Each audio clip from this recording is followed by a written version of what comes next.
Why are young people spending their summers fighting for equality? And what motivates the next generation to stand up for the unborn? You're listening to your radio activist on the Mark Harrington Show.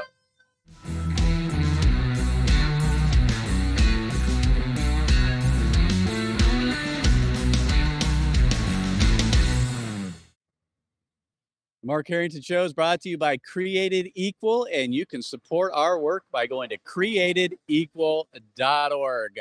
So, folks, we're out front of the Planned Parenthood here in Columbus, Ohio. This is a death pit. This is a killing center. This is where they kill unborn babies. It's the sole remaining abortion center in Columbus, Ohio.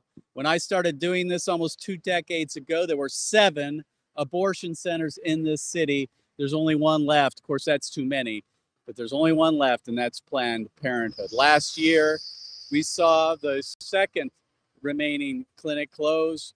After 45 years, it was the first one in Ohio. They called it Founders Women's Center. So we're down to one here in Columbus. This is a surgical abortion center. There is one pill mill as well. So I guess for all intents and purposes, there still are 2 abortion centers, only one surgical abortion. But anyway, we are out front of the Planned Parenthood today, and I am here with the interns, some of the interns that are gathered with us this summer, and they are here sidewalk counseling today. And so I wanted to spend the program talking to them, interviewing them, and ask them why they are spending their summers doing this instead of something else they could do, which might be maybe a little bit funner, possibly. So that's what we're going to do on the program. Also, we have across the street our Jumbotron, which is showing a victim photography to women and the parents that go inside the abortion center right across the street from Planned Parenthood. So let's get started. We're going to interview some of our interns this summer that are spending their summer here with us. Let's start right here. Let's go ahead. Just state your name and where you're from. Hi, I'm Amelia Turnbull, and I'm from Fort Wayne, Indiana. All right, Fort Wayne, Indiana. And who we got here? I'm Molly Meyer, and I'm from Salina, Ohio. Salina. All right, give it up for Salina. I'm Jane, and I'm from Columbus, Ohio. And, all right, finally? I'm Cole Sussman from Colorado Springs, Colorado. All right, Cole drove all the way up here. We learned about that last night. All right, so let's get right into it. I'm going to go ask each of you why you came this summer. What motivated you to come to Ohio, of all places, and spend your summer defending the unborn? So let's go ahead. We'll start with Jane. Jane, you're from Columbus, so you know Created Equal. But why are you here this summer?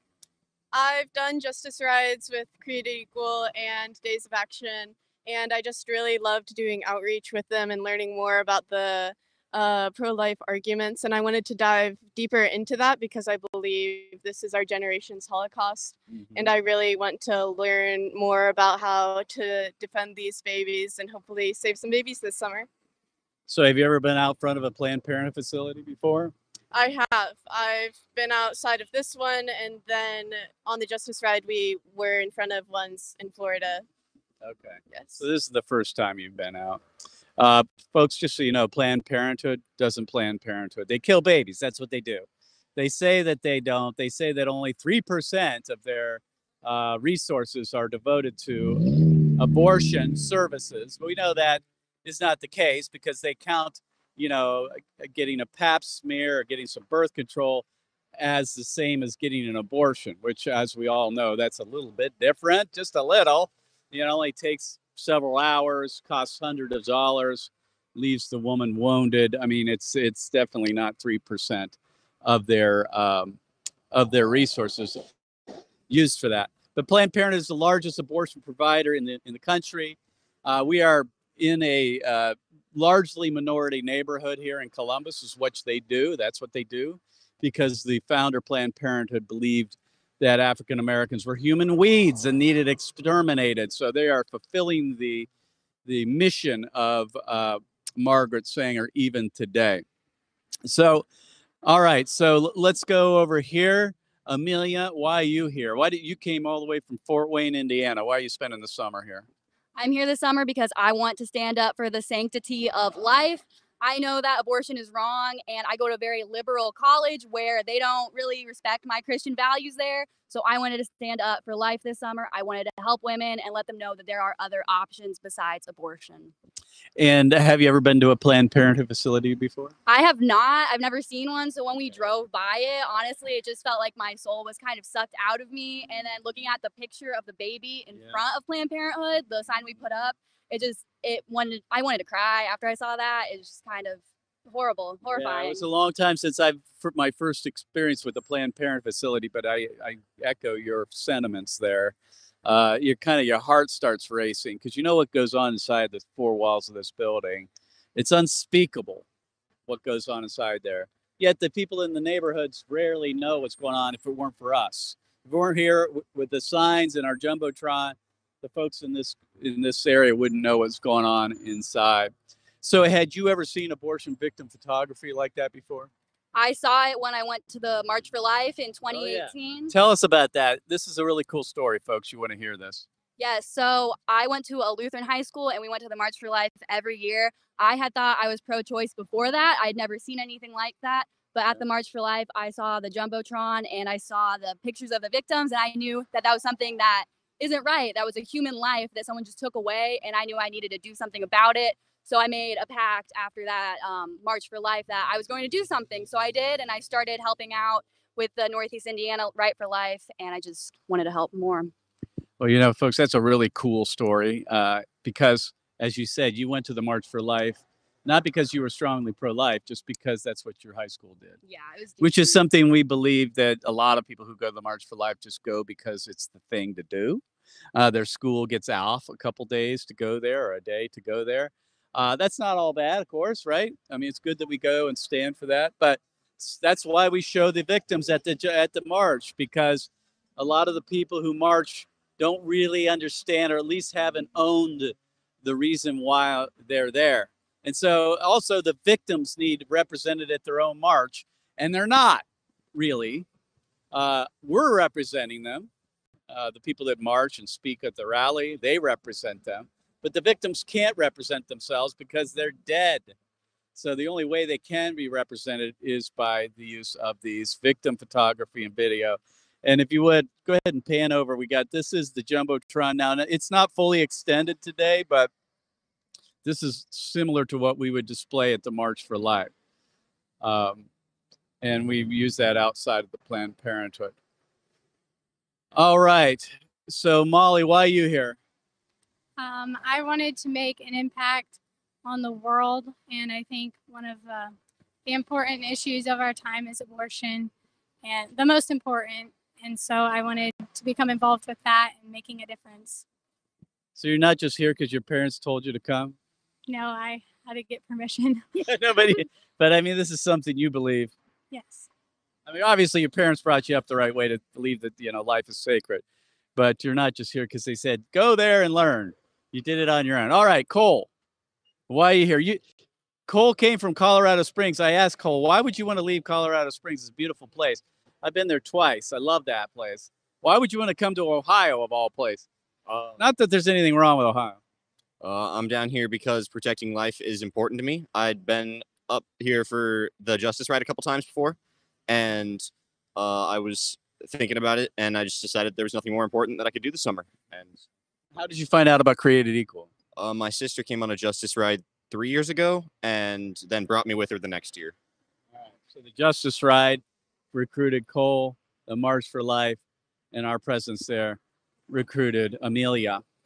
All right, so again, we're here at the Planned Parenthood in Columbus, Ohio, out front with our interns who are here for the summer. Half of them are here and half are downtown, witnessing in downtown Columbus. If you can pan out a little bit, you'll see that we have abortion victim photography. How are you today, man? Good.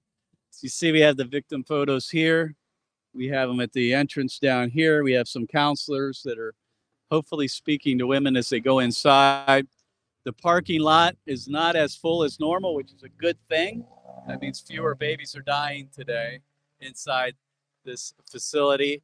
And there's also a pregnancy resource center right across the street, which is really smart because In the restaurant business, it's about location. Location, location, location. That's what they say. It's true with abortion too.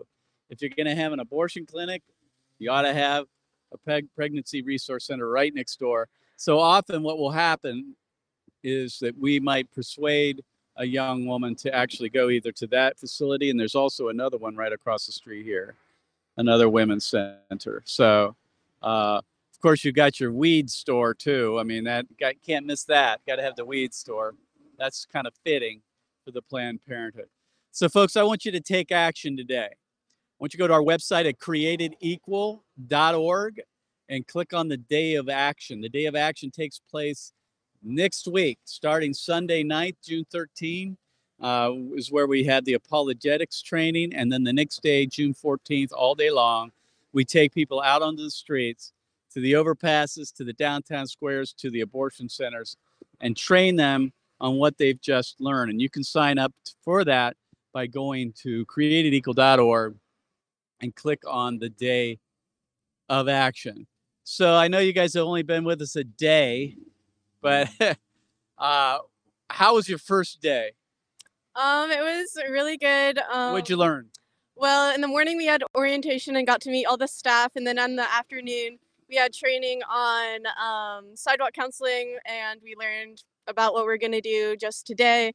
And we watched a cool movie about different tactics in sidewalk counseling? In sidewalk counseling and speaking to these women. Which is the Pro-Life Action League's sidewalk counseling video. Folks, this internship is the best in the country. Of course, I say that. I'm a little bit biased, of course. But, and here's why. It's not only academic, which it is, very deep. These young people are going to be reading. They're going to be writing reports. I mean, it's like a college course when it comes to the academics. And they're also going to be learning from some of the most, I guess, the most impactful pro-life leaders around. These aren't all going to be the ones that are, the household names, but these are folks that have been on the front lines for decades. And they'll either be speaking in person or they'll be coming in on a Zoom call to teach them some of the things they need to learn about abortion. So that's why the classroom part of it's so important. But we marry that together along with the outreach. We call that the feet work. You got the seat work, which is sitting your butt down on a chair in front of a desk and learning from people, videos, discussions, presentations. And the feet work, which is coming out on the streets doing this, sidewalk counseling, going downtown, holding signs on an overpass. That's the feet work.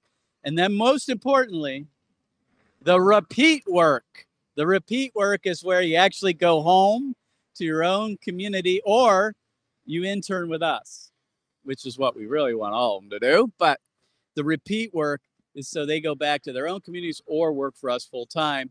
And hopefully some of you are going to stick around for at least a gap year. A gap year is a 9-month kind of a trial period where they would get their feet wet and what it would be like to work full time in the pro-life movement. They raise support. They begin to work in the office more as a future kind of a mission or career. And so we're hoping we can get some of the folks that do the internship to be in the repeat work, which is working for us full time. All right. So what do you anticipate for the rest of the summer? You're looking forward to that? So I'm anticipating learning some good things, learning how to tackle some tough arguments, and then just coming out here and talking to a lot of people, spreading the truth about what abortion's really like, hopefully change some minds, save some babies. Are you guys, are you a little bit nervous at all about going on to the overpass or going out to the clinics? We're also going to go door to door. That ought to be fun. Is there some butterflies in the stomach? Not a whole lot. Maybe a little. Huh? Maybe a little bit. Maybe a little bit. Maybe a little bit. There should be, because we want to stretch them. We want to teach them to do hard things. I think this generation, unfortunately, has been given a pass. They're not asked to do difficult stuff very often. They've been given too much in some ways. That's just me speaking, But I think that we need to stretch them, to ask them to do hard things. One of the things we'll do this summer is we'll take a week. We'll go on the road to a city or cities nearby for an entire week long. On the road, this is what it's like to do pro-life work full time. So now, who has not been to a Planned Parenthood before? So, I mean, you know what goes on inside here. Yeah.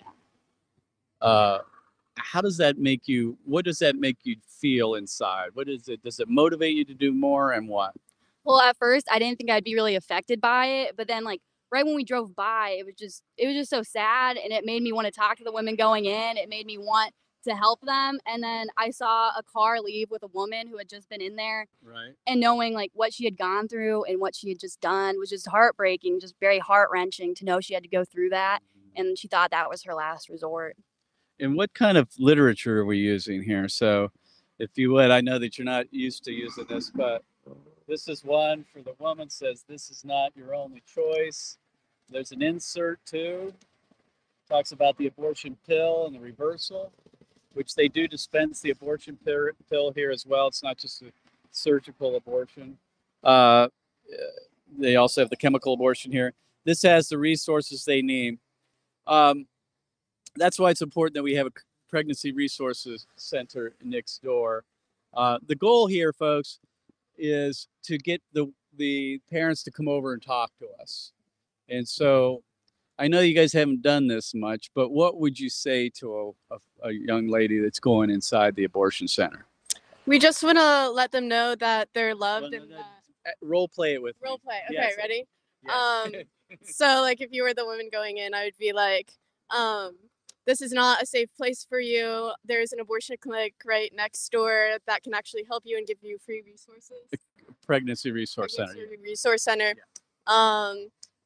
We tell them like your baby has a heartbeat at 16 days. If they've taken the abortion pill, you can go to abortionpillreversal.com. All sorts of stuff like that. So you got to understand, this is one of their, some of these folks haven't done a whole lot of this, so it's understandable. This is why they're out here. I've always believed that we learn on our feet. Classroom's important, but you learn by doing. So if you do something and it doesn't work the first time, you try something else. My approach out front as a male counselor, I usually speak to the men. Leave it up to the women to speak to the women. I speak to the men. I challenge the men. I look at them in the eyes and I tell them, you're supposed to be protecting women and children. You're not supposed to be allowing your girlfriend or your wife or whoever to go inside and kill your baby. You're supposed to defend them. Man up, man up. Come out of there, take her out of there and defend her, defend women and children and appeal to their manliness, to their manhood. Sometimes they don't take it real well, but other times I've had them change their minds on that. So what I'd like to do, I want to slide over here. So you guys appreciate you being with us again. All right. Thank you for being with us. We're going to walk down here and get a look at what's happening right down here. Again, thanks for being with us. Pray for our interns this summer. All right. We're going to head down here for the remaining of the program. Thanks.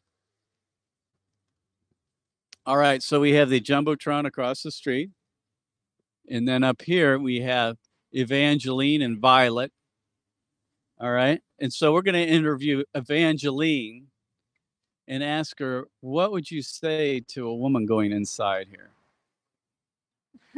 I would say this is not your only option. If you are pregnant, you are already a mother. I would just give her everything that she could possibly need to hear before walking inside that clinic, to know that she is not alone, that she doesn't have just one choice, that there are people willing to help her. And you've seen people go in today, women. Have you had an opportunity to speak to anyone? Yeah. We've seen a couple. We saw one couple just go in that white truck. We talked to them and some other women. When you talked to them, did they listen? Well, They don't always. No, but I was telling them, like I just said, I was talking to them, and she yelled something back, something along the lines of just giving an excuse why she's doing it. I couldn't really catch all of it, but enough to yell back. She did hear me, and the man, the husband, boyfriend, whatever he is, gave me a look, a not very happy look, but I think deep down, everyone, but specifically them, they knew that what they were doing here. So why do you have the GoPro on? This is for security reasons. In case someone would, come up and try to hurt us, that we can Or protect destroy ourselves. our equipment, destroy our which equipment, unfortunately happens more than you would think. unfortunately. Yeah. So, and also to capture, good conversations. Okay. And then what do we have here? Swing around. Okay, so explain what we have here. So we use, okay, friends, you need to understand, we use visuals. We feel like for the parents that won't come over and speak to us, which is going to be the majority of them, unfortunately, we need to put something in their put a pebble in their shoe, something that they can think about, that they will visualize what they're about to do if they're going to go kill their baby. So we use fetal development photos like this, prenatal development photos. This baby is a 6-week preborn child. We also have an 8-week down there. We use abortion victim photography as well. Why do you feel it's important to use the visuals, Evangeline? Because of the best piece of evidence that they are human beings. Looking at an image is so much more powerful than trying to convince them over and over and they're still not believing. Showing them the evidence can really convince someone that abortion really is killing an innocent human being. And what do you think about can you flip this one around? What do you think about using the victim photography? Because some folks won't think that's effective.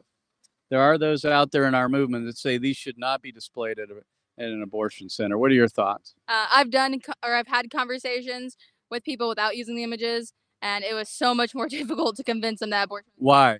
Because they weren't even convinced that I was a human being yet. But looking at the image, there's no doubt that this is not this isn't. So you draw their attention to the images. Now this is a very young child. This is 7 weeks, and the reason why we use first trimester aborted baby photos and prenatal development photos is because that's 90% of the abortions that are taking place. That's why we don't usually use a lot of late-term images, because that's generally not what's the type of babies that are being killed inside here. Okay, so one last question. I want to hear a story, a positive story of someone you've changed their minds and they've saved their child in that day. Yeah, it was a few weeks ago. I was actually here on that corner, and a young lady pulled in, and I talked to her for a few minutes, and I saw that she had a car seat in the back of her car, so I knew she had another child. And I just told her, that the baby inside your womb right now is just as valuable as the kid that you have, your born kid right now. And I talked to her more and more and gave her all these reasons. You could tell by just looking at her face that she knew what she was doing here was not good. But she ended up parking in the parking lot, going inside. I thought I lost all hope that it was over. We kept praying, and then she ended up coming out sobbing, saying, "I'm going across the street to get an ultrasound." And pregnancies, yeah, she went over there, and she's having a little boy, and it truly was amazing. Yeah, and folks, it doesn't happen all that often, but it happens enough. And even if it never happened at all, right, you'd be here, wouldn't you? Yes. And that's because the children deserve our protection. They deserve us to defend them. And we stand in solidarity with them in life or death. We're the closest thing they're going to have to human community ever. And that is that we're here pleading for their lives. Yeah. Whether the mothers choose life or not, that's not the point. Obviously, we want to be as effective as we can, and we feel like we are here. But even if we weren't, we would continue to come out. And that is a witness in this community, too, that there's a killing center in your own town. And also, the churches need to take ownership over this place. Francis Schaeffer once said that abortion clinics stay open by the permission of your local church. It's true. It's true. If it weren't for that, abortion would be done. It'd be over. If the church rose up and spoke out against it, train their people to do the right thing and defend the innocent, this would be over with very, very quickly. All right, so we're going to wrap it up here. Again, I'm from Mark Harrington here, coming to you from the Planned Parenthood. We're on site. Right here we have Jane testing out her newly acquired information and training, talking to a woman who was pulled to the side so she can speak to her about abortion. Don't know if she's abortion-minded or not. But anyway, folks, we want you to be praying for our SIWA counselors out here today. Pray for our interns this summer. We pray that they would be changed. We pray that their lives would be changed, that they would leave this summer different, that this would be a life-changing moment and time for them, and that they would commit their lives at one level or another to defend the preborn. Again, Mark Harrington here. We'll see you next time. God bless you. God bless America. And remember, America, to bless God.